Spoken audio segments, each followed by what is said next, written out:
சேவையை நீங்கள் சிறப்பாக செய்தால் அவர்கள் மனதில் நீங்கள் நிச்சயம் இடம் பிடிப்பீர்கள்.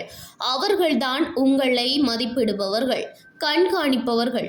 உங்களிடம் வந்தால் சேவையை திருப்தியுடன் பெற்றுக்கொள்ளலாம் என்ற எண்ணம் மக்களிடம் உருவாகும் வகையில் உங்கள் சேவை அமையும் என நான் நம்புகின்றேன் என வடக்கு மாகாண கௌரவ ஆளுநர் என் வேதநாயகன் அவர்கள் தெரிவித்தார். வடக்கு மாகாண சபையின் முகாமைத்துவ சேவை உத்தியோகத்தர் சேவைக்கு புதிதாக தெரிவு செய்யப்பட்ட 114 பேருக்கான நியமன கடிதங்கள் வழங்கும் நிகழ்வு நேற்று வியாழக்கிழமை 12ஆம் தேதி காலை வடக்கு மாகாண பிரதம செயலாளர் அலுவலக கேட்போர் கூடத்தில் நடைபெற்றது. இந்த நிகழ்வில் பிரதம விருந்தினராக கலந்து கொண்டு உரையாற்றிய போதே ஆளுநர் இவ்வாறு தெரிவித்தார். ஆளுநர் தனது உரையில் மேலும் குறிப்பிட்டதாவது, கடந்த காலங்களை நாம் சற்று திரும்பி பார்க்க வேண்டும். வாக்கு வங்கிகளை நிரப்புவதற்காக ஆட்களுக்கு வேலை என்ற அடிப்படையில் கண்மண் தெரியாமல் நியமனங்கள் வழங்கப்பட்ட ஒரு காலம் இருந்தது. தேவை இருக்கின்றதோ இல்லையோ, அரசியல் காரணங்களுக்காக அரசு துறை வீங்க வைக்கப்பட்டது. ஆனால் இன்று காலம் மாறியிருக்கின்றது.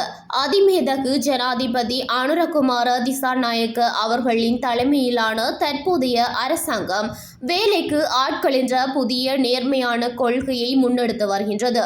அதாவது, எங்கு தேவை இருக்கின்றதோ அங்கு மட்டுமே தகுதியானவர்கள் நிரப்பப்படுகின்றார்கள். கடந்த ஆண்டில் நாம் பல பிரயத்தனங்களுக்கு மத்தியில் அனுமதியை பெற்று பல ஆட்சேர்ப்புகளை நடத்தியிருந்தோம். ஆனால் கவலைக்குரிய விடயம் என்னவென்றால், யாழ்ப்பாணத்தை தவிர்த்து வடக்கின் ஏனைய மாவட்டங்களுக்கு நியமிக்கப்பட்ட பலர் அந்த பொறுப்பை ஏற்க மறுத்து வேலையை விட்டு சென்றுவிட்டனர். இது மிகவும் தவறான ஒரு செயற்பாடு. மக்களுக்கு எங்கு தேவைப்பாடு இருக்கின்றதோ அங்கு சென்றுதான் நீங்கள் பணியாற்ற வேண்டும். மக்களுக்காகத்தான் உங்கள் பணியே தவிர உங்கள் பணிக்காக மக்கள் இல்லை என்பதை ஆணித்தரமாக புரிந்து கொள்ளுங்கள். முகாமைத்துவ சேவை உத்தியோகத்தர்களாக இணையும் உங்களுக்கு அரசு சேவையில் மிக பிரகாசமான எதிர்காலம் உண்டு. அபிவிருத்தி உத்தியோகத்தர்களுக்கு கிடைக்காத பல பதவி உயர்வு வாய்ப்புகளும் நிர்வாக துறையில் மேல் நோக்கி செல்வதற்கான கதவுகளும் உங்களுக்கு திறந்தே இருக்கின்றன. அரச வேலை கிடைத்துவிட்டது. இனி வாழ்நாள் முழுவதும் ஓய்வாக இருக்கலாம், இறுதியில் ஓய்வூதியம் எடுக்கலாம் என்ற மனநிலையை யாராவது இங்கு வந்திருந்தால் அந்த எண்ணத்தை இப்போதே அழித்து விடுங்கள். இது ஓய்வெடுப்பதற்கான இடமல்ல, இது ஓயாது உழைப்பதற்கான களம். நீங்கள் அமரப்போகும் கதிரைக்கு எதிரே ஒரு சேவையை பெற்றுக்கொள்ள வரும் பொதுமகன் அமரும் போது அந்த கதிரையில் இருப்பது நான் தான் என்று ஒரு கணம் நினைத்து பாருங்கள். ஒருவேளை தாமதமானால் அல்லது நியாயமான ஒரு சேவை மறுக்கப்பட்டால் உங்களுக்கு எவ்வளவு வலிக்குமோ அதே வழிதான் உங்களை நாடி வரும் அந்த ஏழைக்கும் இருக்கும். அந்த தாமதத்தை, அந்த வழியை ஒருபோதும் நீங்கள் கொடுக்காதீர்கள். இன்று பணிக்கு செல்லும் உங்களிடம் நான் எதிர்பார்ப்பது ஒன்றுதான். எங்கள் மக்களுக்கு உங்களின் சேவையை உச்ச அளவில் வழங்குங்கள். இந்த மக்களின் வரிப்பணத்தில்தான் நமக்கு சம்பளம் கிடைக்கின்றது என்பதை மறவாதீர்கள்.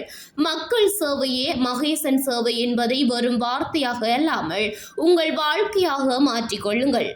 உங்களை நாடி வரும் ஏழைக்கு நீங்கள் வழங்கும் தரமான விரைவான சேவையால் அந்த முகத்தில் புன்சிரிப்பு வருமானால் அதுவே உச்சமானது. உங்கள் சிறப்பான சேவையால் இந்த அலுவலர் எனக்கு வேண்டும் என திணைக்கள தலைவர்கள் உங்களை விரும்பி கேட்கும் ஒருவராக நீங்கள் இருக்க வேண்டும். உங்களுக்கு உங்கள் சேவையை வினைத்திறனாக செய்வதற்கு தொடர் பயிற்சிகளை நாங்கள் வழங்குவோம். அதை பயன்படுத்தி உங்களையும் நீங்கள் வளப்படுத்தி எங்கள் மக்களுக்கு தரமான சேவையை வழங்க வேண்டும். நாங்கள் வடக்கு மாகாணத்தில் பல ஆயிரக்கணக்கான ஆளணி பற்றாக்குறையுடன் தான் இயங்கி வருகின்றோம். ஆளணி பற்றாக்குறை இருக்கத்தக்கதாகவே எமது மாகாண சபைக்கு ஒதுக்கப்பட்ட நிதியில் 1% திரும்பி விடாமல் சிறப்பாக செயற்பட்டிருக்கின்றோம். இங்கிருக்கின்ற பணியாளர்களின் அர்ப்பணிப்பாலேயே அது சாத்தியமானது. பொது சேவைக்கு இணைந்துள்ள நீங்கள் மக்களுக்காக கடமையாற்ற நேரம் காலம் பார்க்கக்கூடாது. எமது மாகாணத்தின் ஆளணி வெற்றிடங்களை நிரப்புவதற்கு எங்களுக்கு உதவிகளை புரிந்த கௌரவ அமைச்சர்களான சந்திரசேகரன் மற்றும் பிமல் ரத்நாயக்க ஆகிய இருவரையும் இந்த இடத்தில் நன்றியுடன் நினைவு கூறுகின்றேன் என்றார்.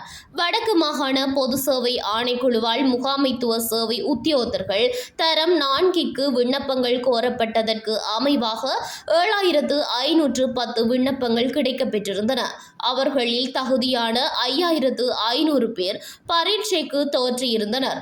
பரீட்சை முடிவுகளின் அடிப்படையில் 125 பேர் நேர்முக தேர்வுக்கு அழைக்கப்பட்டு அவர்களில் தகுதி பெற்ற 114 பேருக்கு நேற்றைய தினம் நியமனம் வழங்கி வைக்கப்பட்டது.